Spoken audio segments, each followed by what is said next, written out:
How do you feel when someone tells you this thing is gonna be great? Maybe it's a new restaurant, or a new streaming series, or even a new ride at a theme park. If you're told by someone you trust even a little bit, you're gonna love this. Your mind begins to flood with the desire of eventually experiencing an amazing payoff. But what's interesting about the human mind is that the longer the delay between when you repeatedly hear about that experience and when you actually experience it, the anticipation tends to increase. But eventually, when the anticipation is connected to the actual event, we often experience a dopamine crash because many times it didn't live up to expectations. That's why we have the phrase, it's better to underpromise and overdeliver. Enter Strada. We've been sitting here making promises for months, talking about the passion we have to help artists create by reinventing workflow through a revolutionary way to work using AI in the cloud. But as the weeks tick by and you don't see it, I fear we're inviting you to the biggest party that's just gonna end with an epic dose of meh.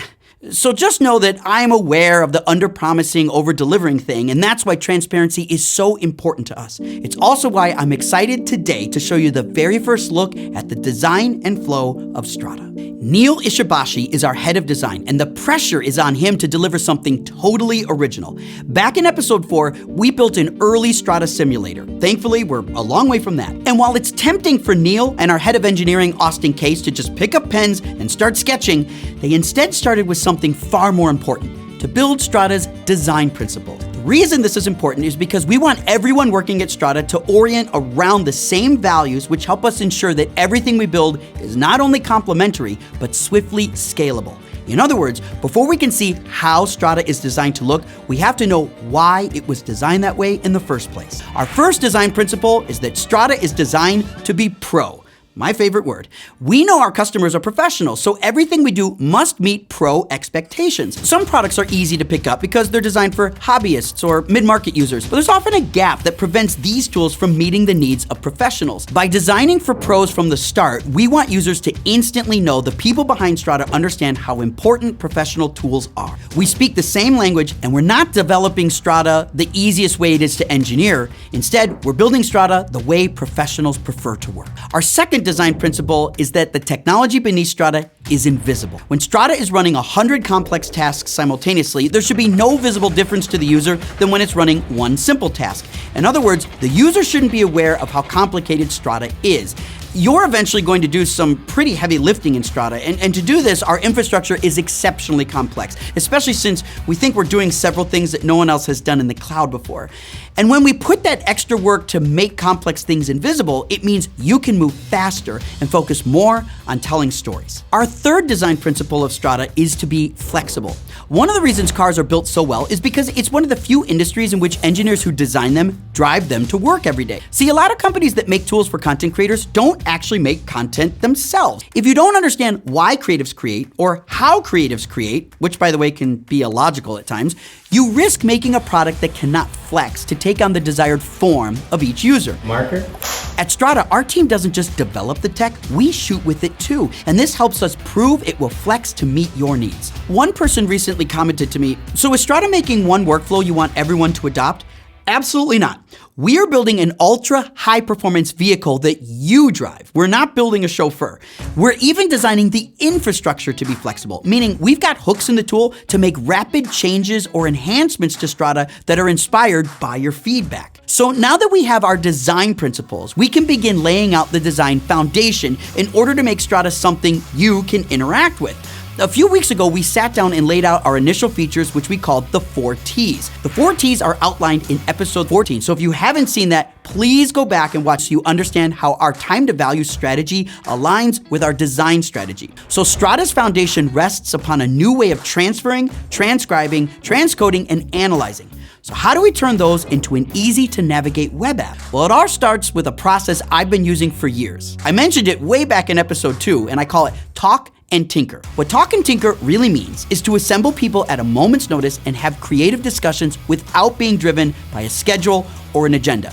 These are meetings that include a wide range of people and are driven by spontaneity, not strict planning. I've realized over the years that outsiders looking in at this process often think it's disorganized or inefficient or even lazy.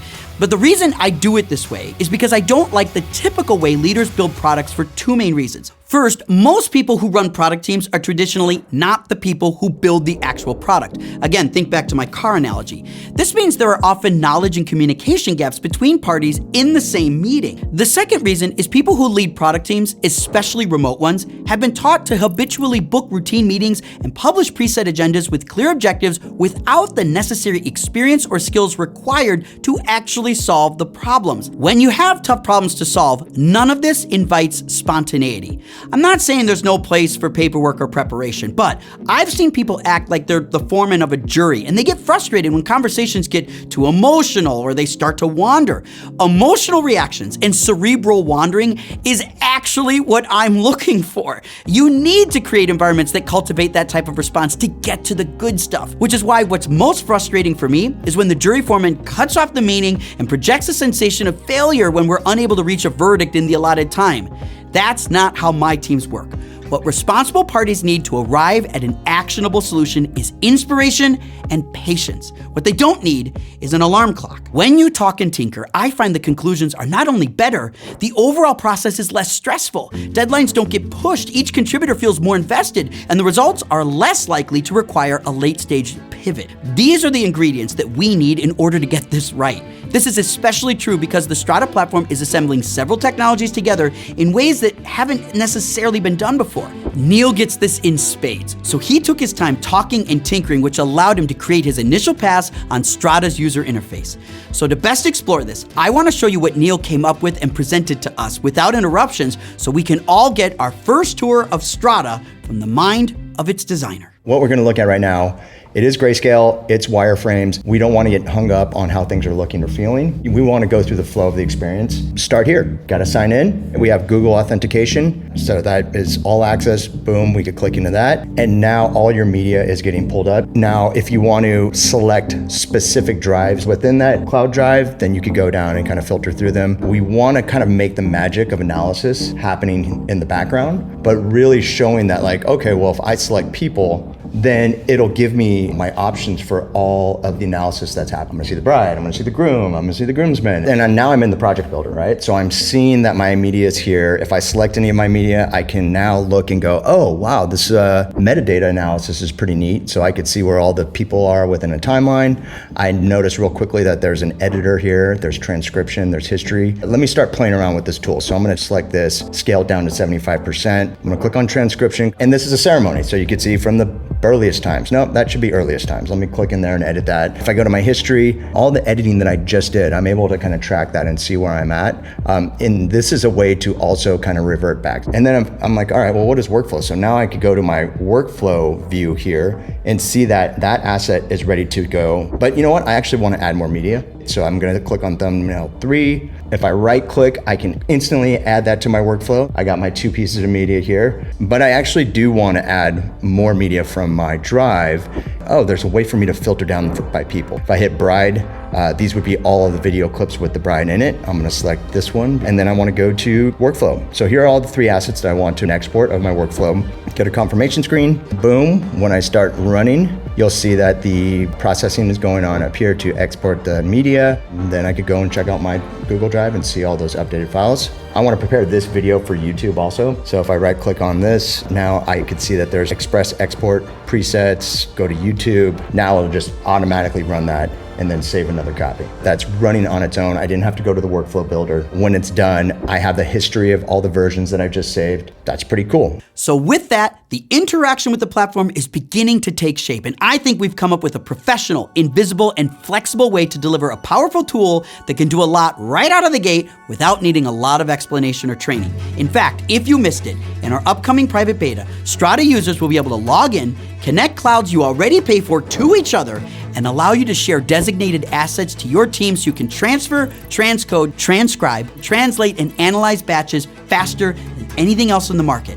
That's the first step we aim to help enhance creative control. I really love seeing you fighting for these customers. If we do this right, they're gonna feel the fingerprints of creative people in it. In this review specifically, those things are important questions. If we discover we need it, of course we can build it, right? If we have to redesign the app, we would need to know that. We believe that 90% of all video is somebody talking, so Right. it Yep. deserves its own button. Yes. The funny thing about transcription, it seemed novel even a year ago, and now it's like not novel. And so if we want Strada to be a real transcription, like North Star or something attractive and shiny, people are gonna be like, I have transcription now in like 10 different ways. We gotta, yeah, but ours is different. Transcription is the best search functionality. Absolutely. So all of this will be indexed. So it's not just about viewing it here. Sure, you can view it here, you can edit it here.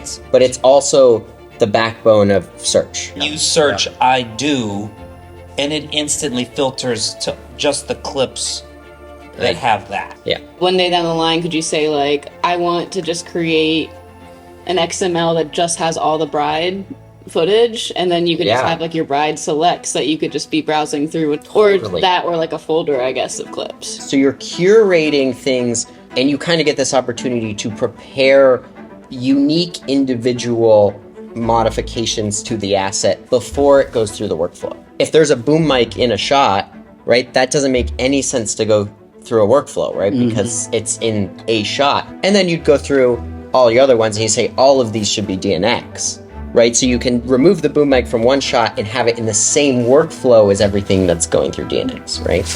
Really great job. It's awesome. How are you feeling about this still for January? Good. That is basically what we can achieve. Under promise and over deliver.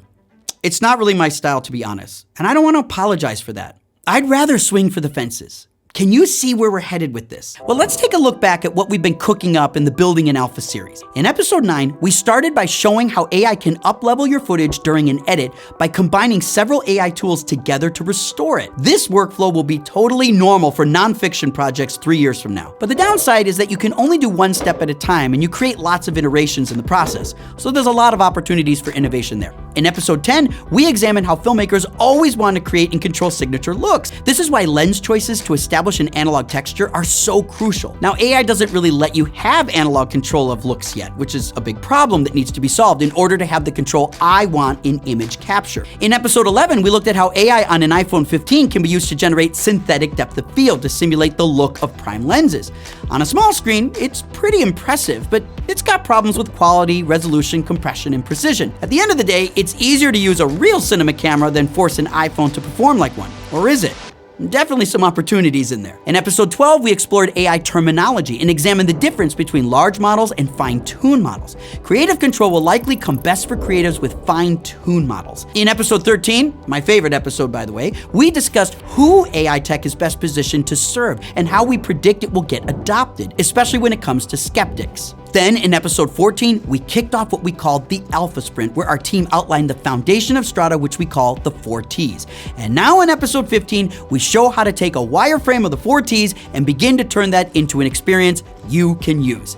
Speaking of you using it, more than 400 people have already signed up for Strada, and if you want early access, our Alpha Sprint is actually becoming a private beta, which we're targeting to release at the end of January. So if you're starting to see what we're doing here, like and subscribe to this channel.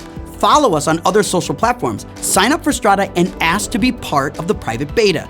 We've said that we're building some tech that has never been available for creators before, certainly not at the scale that we're trying to get off the ground here. Imagine being a small team and having the resources of a team 10 times your size. Imagine being able to move half a terabyte of footage in just a few minutes, or rendering raw files 10 times faster than the way you do it today. And imagine being able to afford all that. Are we overpromising? Well, let's get out a stopwatch and see if this is actually possible.